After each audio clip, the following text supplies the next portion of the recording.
TDP Janasena తొలి జాబితాపై AP మంత్రి అంబటి రాంబాబు స్పందించారు. పొత్తులో భాగంగా జనసేనకు 24 అసెంబ్లీ సీట్లు కేటాయించడంపై అంబటి సెటైర్లు వేశారు.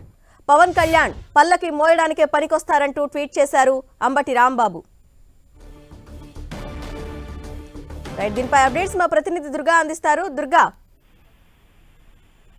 ఈ రోజు జనసేన అలాగే టీడీపీ ఉమ్మడి అభ్యర్థులు ప్రకటించడాన్ని వైఎస్ఆర్సీపీ కూడా స్పందించింది. ముఖ్యంగా జనసేనకు కేటాయించినటువంటి సీట్లకు సంబంధించి మంత్రి అంబటి రాంబాబు కొద్దిసేపటి క్రితం వ్యంగ్యంగా ట్వీట్ చేయడం జరిగింది. పల్లకి మోయడానికి తప్ప పావుల వంతు సీట్లు కూడా సాధించడానికి పవన్ కళ్యాణ్ పనికి రాలేదు అంటూ కూడా ఆయన సెటరికల్ గా ఒక ట్వీట్ కూడా చేయడం జరిగింది. ముఖ్యంగా ముందు నుంచి కూడా చెప్తుందండి, జనసేనకు సీట్ల కేటాయింపు విషయంలో జనసేన పార్టీ కేడర్ అంతా కూడా 3% సీట్లు కావాలి, 60 సీట్లు కావాలంటూ కూడా వాళ్ళు డిమాండ్ చేస్తున్న నేపథ్యంలో గత కొద్ది రోజుల నుంచి అటు చంద్రబాబు పవన్ కళ్యాణ్ ఇద్దరు కూడా అనేక సమావేశాలు నిర్వహించిన తర్వాత జనసేనకు 20 నుంచి 30 లోపే సీట్లు కేటాయింపు జరుగుతుందంటూ కూడా చర్చ జరుగుతుంది. అయితే ముఖ్యంగా వైఎస్ఆర్సీపీ అప్పటి నుంచి కూడా జనసేనకు ఎక్కువ సీట్లు కేటాయించాలని వీళ్ళు అంటున్నారు. ఇందులో భాగంగానే పవన్ కళ్యాణ్ చేసినటువంటి కామెంట్స్ ను కూడా వ్యంగ్యంగా వైఎస్ఆర్సీపీ నేతలు స్పందిస్తున్నటువంటి పరిస్థితి కనిపిస్తుంది. ముఖ్యంగా 24 సీట్లకి పవన్ కళ్యాణ్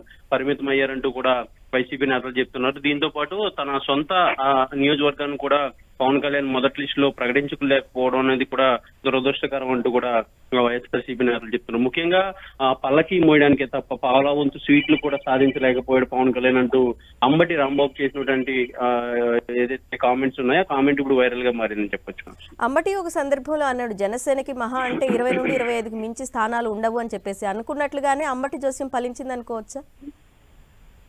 అంటే ముందు నుంచి కూడా వైఎస్ఆర్సీపీ నేతలంతా కూడా చెప్తున్నారు జనసేనకు 25 నుంచి 30 సీట్లు మాత్రమే ఉంటాయి. ముఖ్యంగా అయితే ఇటీవల అయితే కొంతమంది 20 నుంచి 25 సీట్లు మాత్రమే జనసేనకు కేటాయింపు ఉంటుంది, 2 పార్లమెంటు స్థానాలు మాత్రమే కేటాయింపు ఉంటుందంటూ కూడా వైసీపీ నేతలు చెప్తూ వస్తారు. ఇందులో భాగంగానే ఈ రోజు సీట్ల సర్దుబాటుకు సంబంధించి కూడా తుది నిర్ణయం ఆల్రెడీ తీసుకున్నారు. కాబట్టి జనసేనకు 24 అసెంబ్లీ సీట్లతో పాటు 3 పార్లమెంటు సీట్లను టీడీపీ కేటాయించింది. కాబట్టి దానికి సంబంధించి ఈ రోజు అఫీషియల్ గా ఆ ప్రకటన కూడా చేశారు. అయితే ముఖ్యంగా టీడీపీ నుంచి మొత్తం 94 స్థానాలకు ప్రకటన చేయగా జనసేన కేటాయించినటువంటి 24 స్థానాల్లో కేవలం 5 స్థానాలకు మాత్రమే పవన్ కళ్యాణ్ అభ్యర్థుల్ని ప్రకటించారు. అంటే ఇచ్చినటువంటి 24 స్థానాలకు కూడా అభ్యర్థులు లేరా అంటూ కూడా వైఎస్ఆర్సీపీ ప్రశ్నిస్తుంది. ముఖ్యంగా టీడీపీని కాకుండా జనసేన అయితే ఎక్కువగా టార్గెట్ చేస్తున్నటువంటి పరిస్థితి కనిపిస్తుంది. ముఖ్యంగా అంబటి లాంటి కామెంట్స్ కూడా మనం ప్రధానంగా చూడొచ్చు. కొద్దిసేపటి క్రితమే సజ్జల రామకృష్ణారెడ్డి కూడా ప్రకటించారు. అయితే 24 సీట్లతోనే పవన్ కళ్యాణ్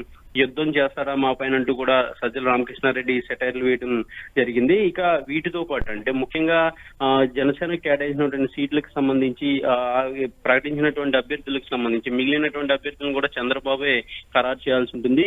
వీటితో పాటు అటు పవన్ కళ్యాణ్ ఎక్కడి నుంచి పోటీ చేయాలనే దానికి సంబంధించి కూడా చంద్రబాబే ఫైనల్ చేయాలి. అందుకనే పవన్ కళ్యాణ్ కూడా తన స్థానాన్ని ప్రకటించుకోలేకపోయారంటూ కూడా సజ్జల కూడా చేసినటువంటి కామెంట్స్ మనం చూస్తాం. ఏదైనప్పటికీ కూడా జనసేన కేటాయించినటువంటి సీట్లకు సంబంధించి వైఎస్ఆర్సీపీ సెటైర్లు అయితే వేస్తూ కామెంట్ చేస్తున్నారని చెప్పొచ్చు. Right Durga, thank you.